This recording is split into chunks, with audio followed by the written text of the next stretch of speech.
Assalamualaikum guys, saya Abizu Ishraf and welcome back to my channel. Taliban.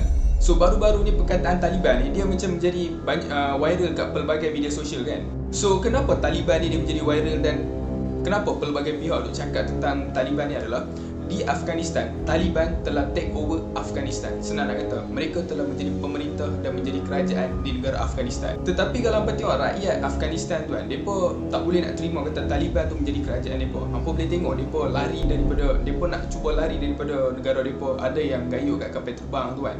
So kenapa ramai orang takut bila kita sebut Taliban ni? So Taliban ni dia dianggap sebagai satu gerakan yang membawa konotasi negatif yang dikaitkan dengan keganasan. Dan boleh kata sebabkan Taliban yang boleh kata banyak negara mereka macam takut bila tengok agama Islam, takut tengok Muslim sebab Taliban. Sehingga kan istilah Taliban ni dia menjadi cacian. Banyak pihak sebenarnya mereka kurang memahami apa yang mereka cakap ataupun apa yang mereka ucapkan. So persoalannya, adakah Taliban ni dia selari dengan keganasan ataupun hanya satu kekeliruan yang sengaja diperbesarkan? So dalam video hari ni aku nak cerita tentang sejarah gerakan Taliban di Afghanistan dan latar belakang mereka. Jom kita masuk dalam video.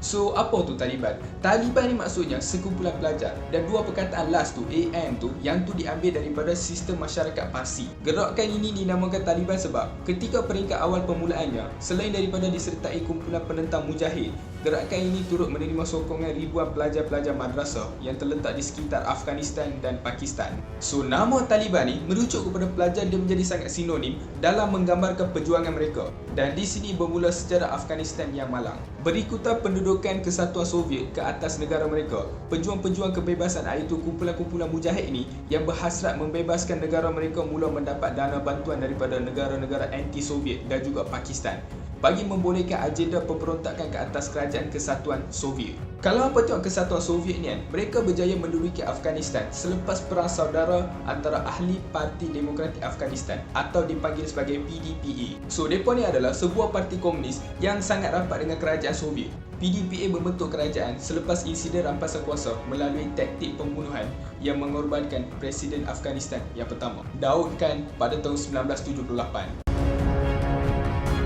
So, sebab apa PDPA mereka membunuh Presiden pertama Afghanistan iaitu Daud Khan? Sebab pada tahun tu, Daud Khan dia mengumumkan pengharaman PDPA untuk nak hapuskan ancaman parti itu ke atas kerajaan Afghanistan. So, Kesatuan Soviet dengan bantuan anggota tentera pro-PDPA, mereka telah membunuh Daud Khan. Bukan bunuh Daud Khan saja, mereka membunuh pengikut setianya dan juga semua ahli keluarganya.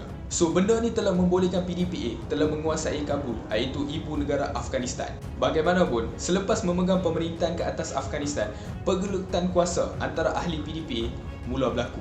Benda ni dia memberikan peluang kepada kerajaan Soviet untuk masuk campur pada mulanya atas tujuan meredakan ketegangan. Pemimpin tertinggi PDPA iaitu Hafizullah Amin digempur dan dibunuh dalam satu operasi pada bulan Disember 1979, digantikan dengan Babrak Karmal iaitu salah seorang bekas pengasas PDPA mesra Soviet. Dan Babrak Karmal kemudiannya diangkat sebagai presiden baru di Afghanistan. Pelantikan Babrak Karmal yang didakwa boneka Soviet ini, kerajaan Soviet mula dilihat mempunyai pengaruh yang besar dalam membentuk sistem kerajaan Afghanistan. So situasi ini dia telah menyebabkan negara-negara yang mempunyai kuasa besar dunia yang anti Kesatuan Soviet mula mencari jalan untuk mengurangkan pengaruh Kesatuan Soviet ke atas negara tersebut.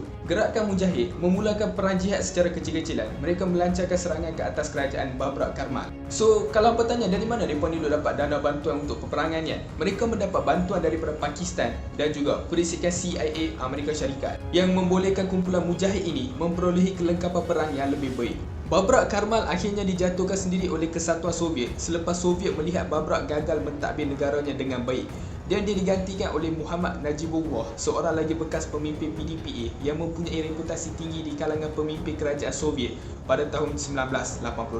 Selepas dah menyingkirkan pengaruh Babrak Karmal sepenuhnya daripada kerajaan, Najibullah ni dia buat satu siri rundingan untuk nak menghentikan pertempuran yang berlaku antara kerajaan dia tu dengan gerakan Mujahid ini. Beberapa perubahan dasar mula diperkenalkan seperti reformasi ekonomi dan pengisytiharan Islam sebagai agama rasmi diperkenalkan bagi melembutkan hati kumpulan mujahidin ini.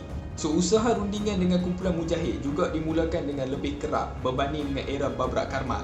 Tetapi kejatuhan Kesatuan Soviet ni dia telah membuatkan Najibullah telah kehilangan sokongan daripada negara yang berkuasa besar. Tanpa bantuan pihak luar, Najibullah dia mula risau tentang keselamatan diri dia. Dia mengambil satu keputusan untuk nak meletakkan jawatan sebagai Presiden Afghanistan pada tahun 1992 untuk nak selamatkan diri dia daripada sebarang ancaman yang mungkin berlaku pada dia. So benda ni dia menyebabkan Afghanistan tidak mempunyai kerajaan sendiri. So di sinilah mula berlakunya kebangkitan Taliban sebagai pemerintah.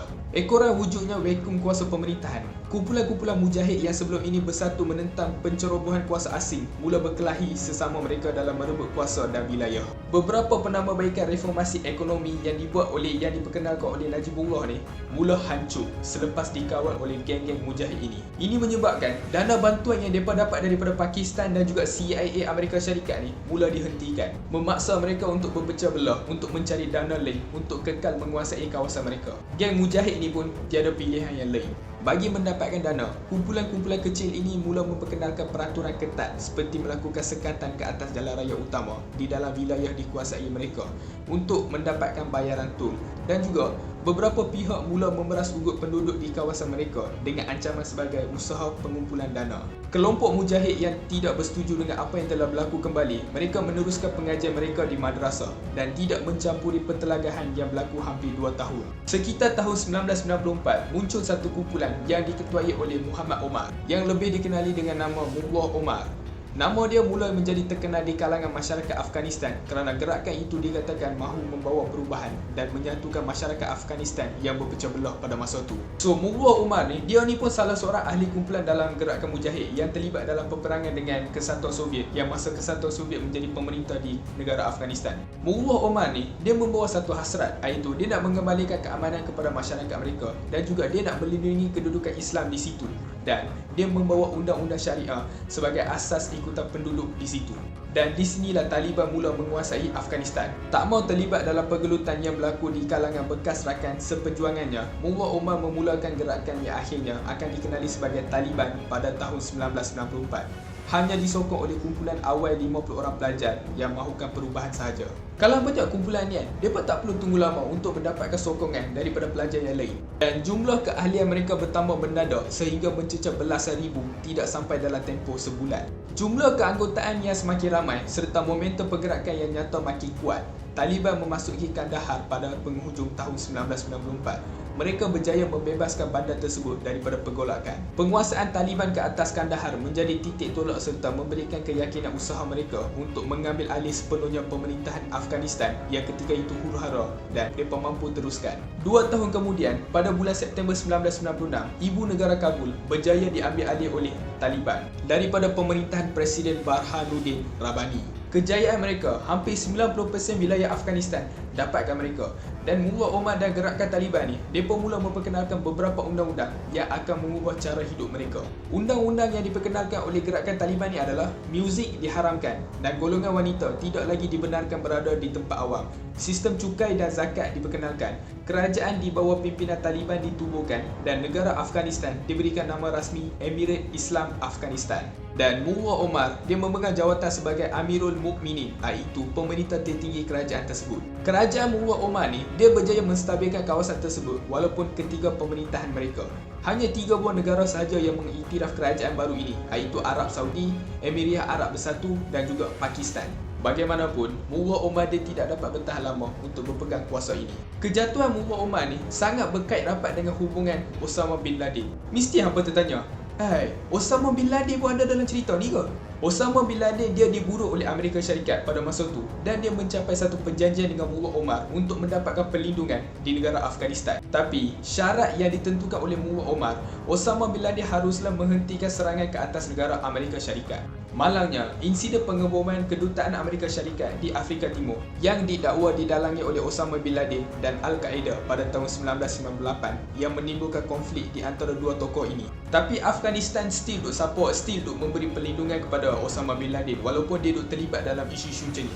sehingga berlakunya insiden 9/11 iaitu 11 September 2001 di mana Al-Qaeda dituduh menyebabkan keruntuhan menara World Trade Center di New York. So selepas tu apa yang jadi, hampa sendiri tahu. Osama bin Laden menjadi orang buruan nombor 1 kerajaan Amerika Syarikat dan Afghanistan mula merasa bahangnya. Kerajaan Taliban Afghanistan memilih untuk tidak menyerahkan Osama bin Laden kepada Amerika Syarikat seperti yang diminta, terus membenarkan individu pemimpin Al-Qaeda itu berlindung di negara mereka.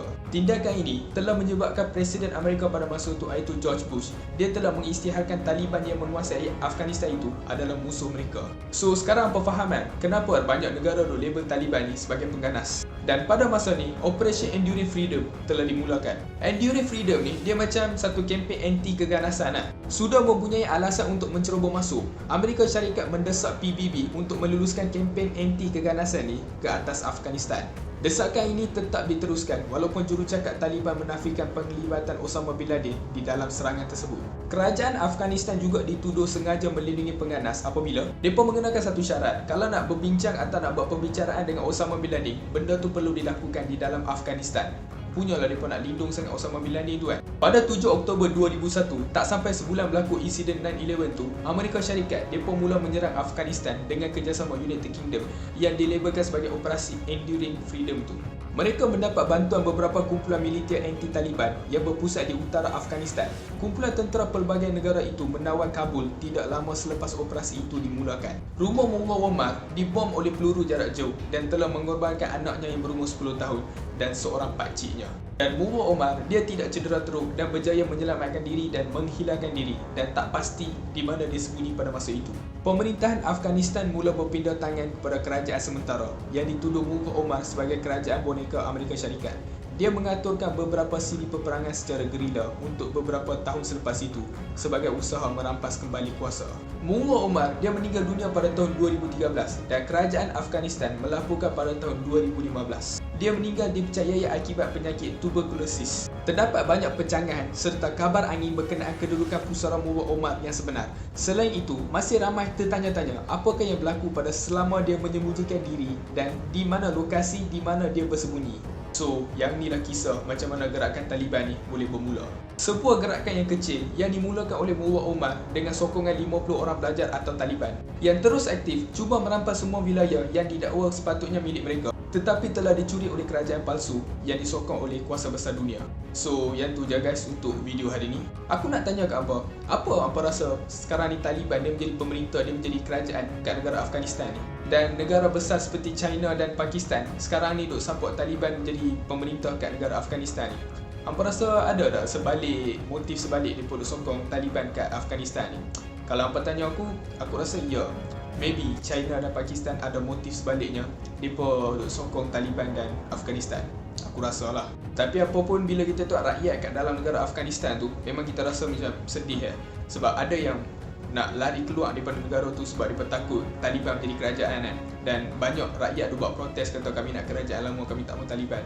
Dan banyak orang Taliban sekarang ni, pemerintah Taliban yang atasan tu dia kata kami akan menjadi kerajaan yang bagus, kerajaan yang elok macam tu. Tapi orang bawahan Taliban ni, mereka kalau nampak sesiapa yang bersuara ke atas Taliban ni, sesiapa yang macam menentang Taliban ni, dia perlu tembak.